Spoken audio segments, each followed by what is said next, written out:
não parar, não precipitar e não retroceder. Então dizer para esse cara, sabe quando nós vamos parar? Nunca. Nunca na sua porca vida. Né?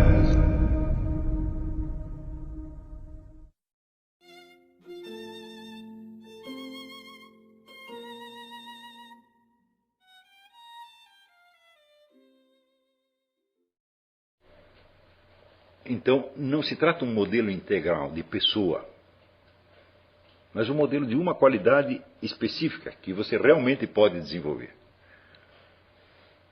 Então, isso quer dizer, você não pode se contentar enquanto você não chegar lá. É bom, pelo menos isto eu devo ser capaz de fazer. Isto resolve o problema? Não. Porque você vai precisar de outras coisas, e outras, e outras, e outras, e outras, para compor, por assim dizer, a sua personalidade intelectual. E é, por assim dizer, este museu de modelos, eu acho que é o começo da autoeducação. Claro que você vai introduzir outros depois, mais tarde. Outros que talvez superem os primeiros. Tá certo? Mas note bem, esse negócio de superar, você supera um sujeito quando você consegue fazer mais do que ele. Não antes. Né? Não é porque você simplesmente desistiu daquilo que você superou. Então,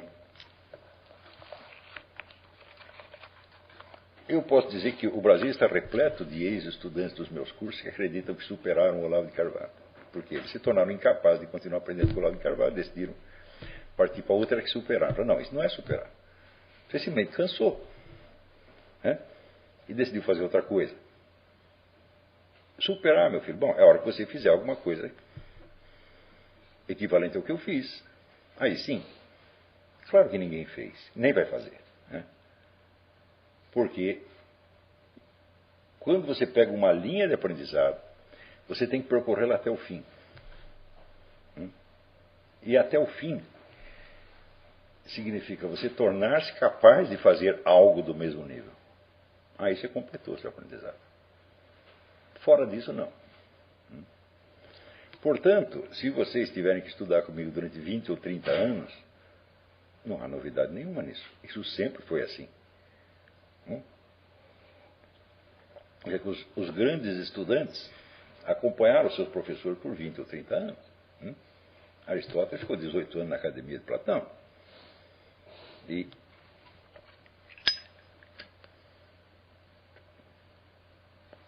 se você acompanhar, por exemplo, é interessante você estudar a história de uma escola filosófica. E você vê que aquilo é um aprendizado e uma contínua autocorreção que se prolonga realmente por 20, 30 ou 40 anos. Isso é, vamos dizer, o normal, por assim dizer. Então, isso quer dizer que o que eu estou falando aqui não tem nada a ver com o mero estudo universitário. Claro que isso pode ser feito dentro do quadro universitário, mas não, vamos dizer, no simples curso regular. Pode ser um instituto de pesquisa que funciona anexo à universidade, que você continua trabalhando ali com o mesmo cara, aprendendo com ele durante 20, 30 anos. Isso aí é inteiramente normal. Então, mesmo porque, se você estuda comigo há 5 ou 6 anos, bom, você tem certeza que eu já disse tudo que eu tinha para dizer para você? Sempre tem algum truque que a gente não ensinou ainda. E pode ser que eu também tenha aprendido alguma coisa nesse ínter, né?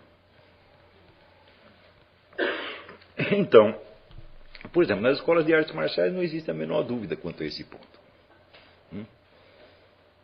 Quer dizer, você simplesmente decidiu largar aquela escola, quer dizer que você superou o professor? Não, evidentemente. O objetivo é que você supere realmente. Este é o objetivo.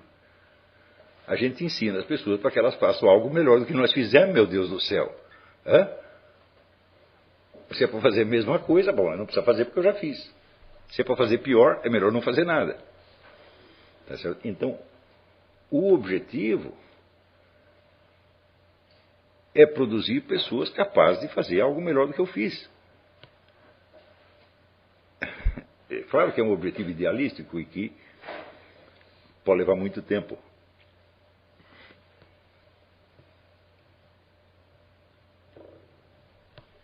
Mas essa evolução por patamares, onde você vai subindo no que foi feito antes para você fazer algo mais.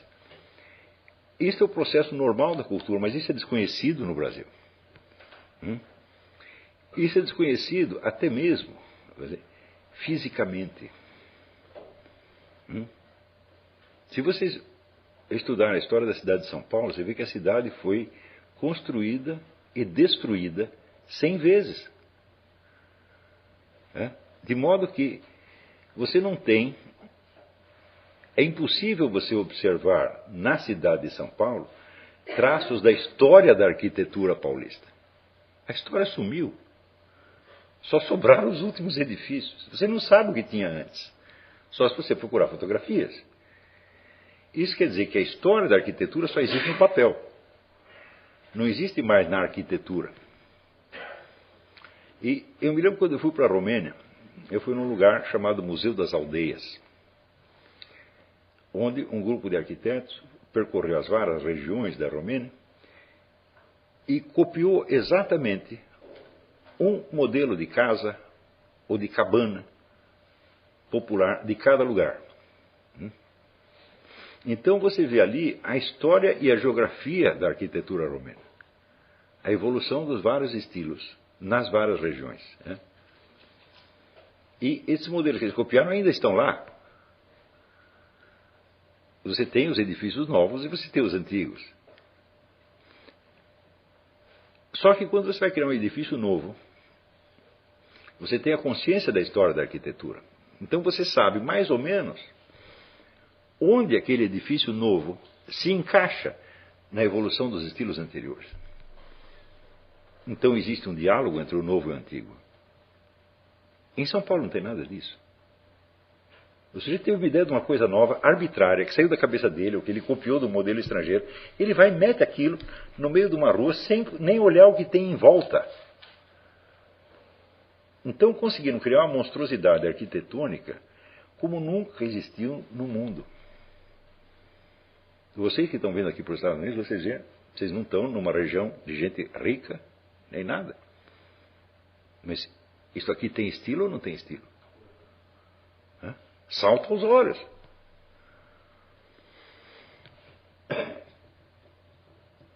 Então,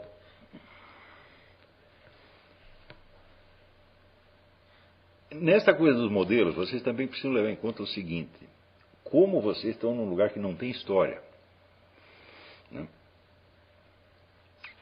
E não é que não tem memória. Memória quando as pessoas esqueceram. Mas, se você não tem sequer a presença física dos sinais do passado, não é que não tem memória, não tem como ter memória. Então, eu até me lembro quando eu mudei para o Rio de Janeiro, nos anos 80, fim dos anos... Não. Foi uma emoção tremenda, porque ali ainda você tinha sinais da história. Então, quando eu lembro que estava passando ali na praia, Copacabana, e tinha um marco, aqui morreu Siqueira Campos. E eu tinha acabado de ler o romance do Josué Monteiro, A Coroa de Areia, que é a história das revoluções brasileiras. Então eu falei, epa, o negócio aconteceu mesmo, foi aqui. Eu estou nesse lugar. Em São Paulo você não pode ter essa experiência. E em outras cidades do Brasil também não. Então não é só uma questão de feiura, mas é uma questão da ausência de qualquer forma identificável. E isto é a pior circunstância que você pode ter quando você pretende se educar. Porque você não tem uma base física da onde você construiu o seu mundo imaginário, o seu mundo intelectual, etc, etc. Então quer dizer que você vai ter que construir tudo por imaginação. Então, por exemplo, a história brasileira. O que quer que você estude sobre a história brasileira parece tão distante, tão remota e tão carente de interesse, para você, justamente porque não há continuidade. Aquilo que você está lendo sobre o século XIX não tem nada a ver com o que está acontecendo agora. Ou pelo menos parece não ter nada, porque os marcos da continuidade desapareceram. Então, não é que aquilo seja desinteressante, não é que aquilo não tenha importância vital para você agora. É que os sinais dessa importância vital desapareceram. E você está, por assim dizer, solto no espaço. Muito bem. Mas isso quer dizer que todos os sinais desapareceram? Não. Os sinais escritos permanecem. Então, por exemplo, você pode apreender alguma continuidade, digamos, da história da literatura brasileira. Enquanto houve continuidade, até o ponto em que houve continuidade, e você vai perceber claramente o ponto de ruptura que foi nos anos 80. Eu percebi isso tudo uma vez numa experiência que quase me intimidou. Que eu estava fazendo um serviço para a Top Books e o Zé Mário Pereira, o editor, me encarregou de escrever orelhas de livros. Escrevi várias orelhas de livros e havia os 4 livros melhores de todos. Livros absolutamente espetaculares. E quando eu acabei de escrever a orelha do 4º, eu vi, opa, todos esses autores são octogenários. O que aconteceu? Você não encontra nada deste nível escrito por um sujeito de 60 ou de 40. Então ali que eu falei, então acabou, porque esses caras vão todos morrer.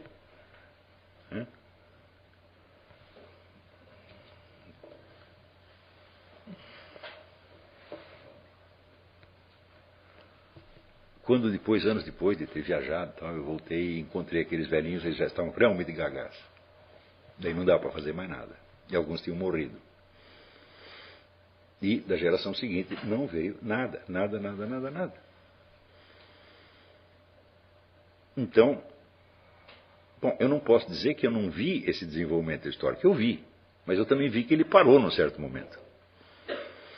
E essa experiência foi uma das que me induziram a pensar a seguinte coisa.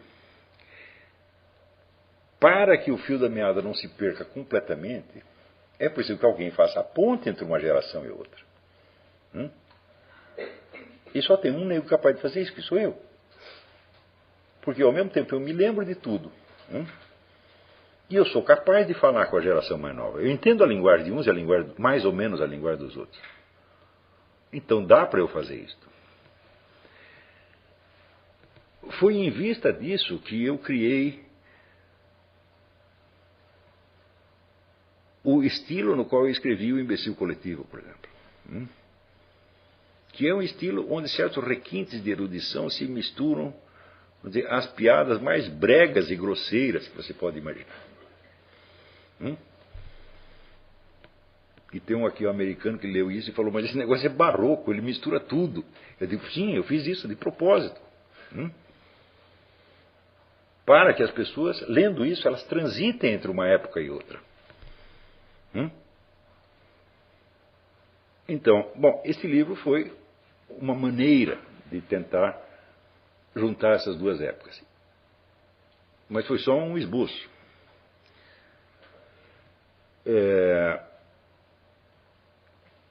Quando eu concebi este curso, foi com a ideia, vamos dizer, de mostrar como é que se faz isso, como é que a gente emenda as coisas.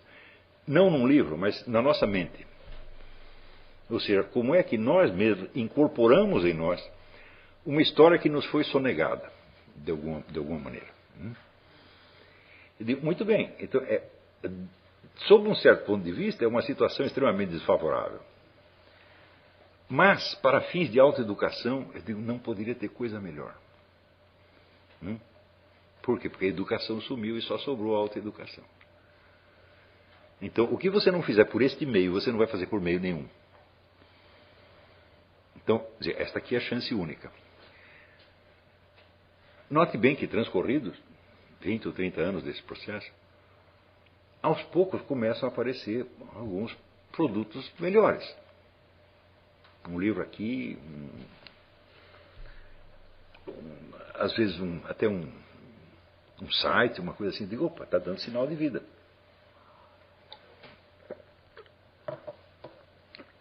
Mas em nenhum desses você deixa de observar alguma influência deste curso ou dos meus livros. Porque se não tivesse isso, simplesmente não teria continuidade. Tudo o que eu escrevi ali no Imbecil Coletivo, por exemplo, foi para documentar uma coisa que estava acontecendo. Que já é de uma outra época, dos anos 80, tá certo? E hoje a situação é imensamente mais degradante do que na época. Mas esse livro, de algum modo, ele faz a ponte entre um Brasil que tinha uma vida cultural normal até os anos 60, 70, né, e o desastre total que nós observamos hoje em dia. Então, mas é claro que essa documentação não adianta se você, de certo modo, não percorrer este trajeto ao contrário. Quer dizer, você vê desde a situação de hoje, passando pela do imbecil coletivo até o que tinha antes. Por exemplo, se vocês simplesmente fizerem a lista dos escritores brasileiros que estavam vivos e atuantes nos anos 60, vocês vão ficar impressionados com a imensa riqueza da literatura brasileira naquela época. E não era uma riqueza constituída de amostras soltas. Aquilo tinha uma organicidade. As pessoas liam umas às outras, sabiam o que elas estavam fazendo. Então quer dizer que as criações de um inspiravam as criações de outro. Havia um diálogo, e isso é uma alta cultura nacional. Este diálogo, esta interparticipação. Sem isso não existe nada. Isso quer dizer que um professorzinho fazendo um trabalho excelente numa universidade aqui e outro fazendo outro trabalho completamente diferente em outra universidade lá, não forma a cultura nacional. Então, e esse diálogo, ele aparece, vamos dizer, nas próprias obras. Nos anos subsequentes, quando desapareceu a alta cultura nacional, surge em substituição a ela um diálogo de mídia. É uma época em que ser um intelectual é escrever na Folha de São Paulo, né? E participar do debate interno das esquerdas nacionais. Então, isso aí já é a caricatura do verdadeiro diálogo. Antigamente o diálogo não se travava em mídia. As próprias obras refletiam essa interpenetração. Você vê claramente, né, aonde, por exemplo, você lê o Carlos Drummond de Andrade, Manuel Bandeira, João Cabral de Melo Neto, você vê um está, de certo modo, respondendo ao outro. E quando desaparece esse diálogo mais profundo, então aparece um diálogo superficial na mídia, tá certo? E, evidentemente, isso vai estar limitado aos interesses de um determinado grupo que tem o domínio daquela mídia. E isso, então, evidentemente, cria a figura daquilo que hoje se chama o intelectual no Brasil. Por exemplo,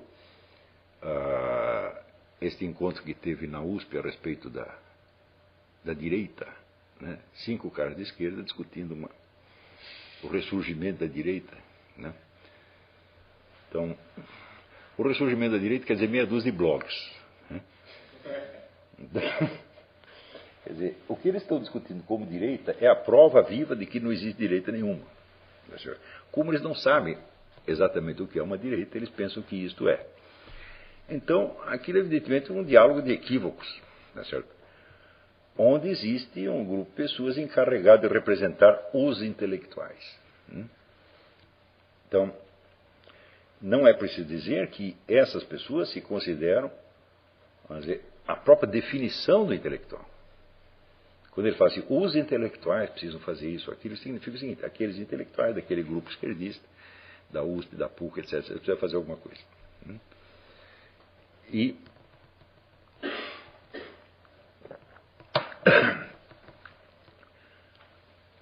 a ideia, por exemplo, de que para você fazer um estudo sobre a direita seria preciso um diálogo com os intelectuais da direita, essa ideia nem lhes ocorre. Porque eles não acreditam que existem intelectuais na direita. Porque eles são os intelectuais. Eles são a classe intelectual por autodefinição. Então, bom, é claro que tudo isso é uma palhaçada, tudo isso é um circo. Isso não tem nada a ver com a vida intelectual, realmente. Né? E o simples fato, vamos dizer, o simples predomínio ostensivo da seleção ideológica, sem nenhum atenuante, já prova que acabou a alta cultura, sem sombra de dúvida. Então, se você perguntar, por exemplo, quando que aconteceu na França, ou na Inglaterra, ou nos Estados Unidos, um filósofo não encontrar editor porque ele é de direita? Isso nunca aconteceu e nunca vai acontecer. Mas no Brasil acontece. Quer dizer, você publicar um autor de direita é considerado ofensivo. E em nenhum país civilizado se pensa assim. Mas no Brasil, quer dizer que o interesse partidário, não é nem ideológico, partidário, mais grosseiro e mais imediato, ele virou o critério da vida intelectual. Então isso é mais uma prova de que acabou. Então, esse processo de absorção, de encontro, de procura e de absorção dos modelos, ele imita, de algum modo, a própria dialética interna da formação da consciência mesmo. Então, isso que você chama de eu. Bom, desde que você nasce, certamente. Você é uma pessoa dotada da capacidade de falar em seu próprio nome. E esta capacidade nós chamamos de eu. O que é eu? É a minha história tal como vista pela minha própria lente. Tá certo? Isso quer dizer que você nasce com um eu meramente potencial. Esse eu está lá, mas ele não tem nenhuma história para contar, então, por outro lado, ele também não existe. Ele existe, mas não existe. E você vai torná-lo existente aos poucos, ao longo de tentativas de ser você mesmo e de marcar sua presença de algum modo. Porém, essas tentativas, evidentemente, por um lado, elas são parciais, muito limitadas, e sempre vai sobrar algo que as suas ações e as suas palavras não expressam, que não dão conta. Então, vamos dizer, é aquela dimensão íntima e secreta do eu, aquele eu que ninguém conhece, só você conhece. É só a partir desse momento que você tem realmente um eu. Ou seja, que você tem uma história indizível, uma história que não dá para você contar. Não porque você esteja escondendo, mas porque o seu conjunto de experiências interiores, as suas memórias, os seus sentimentos, etc., etc., formam, vamos dizer, uma constelação demasiado complicada para que a sua linguagem dê conta disso aí. Então, é curioso porque o eu se forma nas tentativas de se exteriorizar. Mas ele se constitui sobretudo daquilo que não dá para exteriorizar, daquilo que você falhou em exteriorizar.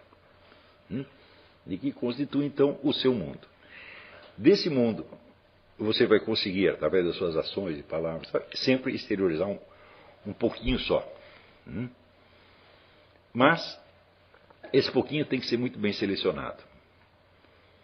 Porque ela representa a marca que você quer realmente deixar. Ou seja, aquilo que você quer fazer de tal modo que as coisas não sejam mais as mesmas depois da sua passagem por esse lugar. Não necessariamente que as pessoas vão ter uma boa imagem de você. Não é disso que se trata. A imagem é uma segunda coisa. Quer dizer, a ação efetiva que muda o estado de coisas é uma coisa. E o que as pessoas pensam disso é outra coisa completamente diferente. Você pode até cuidar da sua imagem, se quiser, mas antes de cuidar da imagem, bom, tem que ser imagem de alguma coisa e você tem que fazer essa coisa. Tá certo? E o fazer essa coisa é que é importante. Me parece que essa perspectiva, que é tão básica para a história, a formação psicológica dos indivíduos, e que me parece que isso se perdeu na sociedade brasileira. As pessoas hoje só têm ideia da imagem, de quem elas querem parecer, não do que elas querem fazer. Você entende a diferença? Você pode fazer uma coisa extraordinária quando ninguém ficou sabendo. Nem por isso Aquilo deixou de acontecer, de ser real. E também pode ser que você espalhe uma imagem para todo mundo, que todo mundo pensa que você fez algo que você não fez absolutamente. Esta coisa da imagem se torna tanto mais importante na vida brasileira atual, justamente por causa da insegurança e do vazio de critérios. Né? Então, quando você não sabe o que é para fazer, o que é o certo e o errado, o que funciona e o que não funciona, você está inteiramente dependente do olhar dos outros. Né? E da aprovação. Mas essa aprovação, como essas pessoas também não sabem o que fazer, né? É totalmente aleatória, é totalmente anárquica. Qualquer coisa pode funcionar ou não funcionar. Isso significa que o esforço de você obter uma boa imagem vai deixar você ainda mais inseguro. E você só vai sair dessa segurança quando você tiver em você mesmo o critério do que você fez e do que não fez. Quando você tiver consciência da sua própria história, das suas próprias ações, e você puder dizer, eu sou o sujeito que fez isto. Isso tem que ter sido feito realmente. O canal tranquilo? Então, na nossa comunidade do YouTube a gente sempre deixa alguma postagem, juntamente com alguns links de livros para vocês adquirirem. E também deixamos sempre aqui nos comentários e na descrição do vídeo nossas redes sociais. Então se inscreva no canal, siga a gente nas redes sociais e quem puder apoie o nosso canal financeiramente. Temos Pix, Vaquinha, Apoios e temos nosso conto também para quem quiser nos ajudar. Tranquilo? É isso aí. Sempre com Deus, pátria, família e liberdade por um Brasil melhor. Valeu!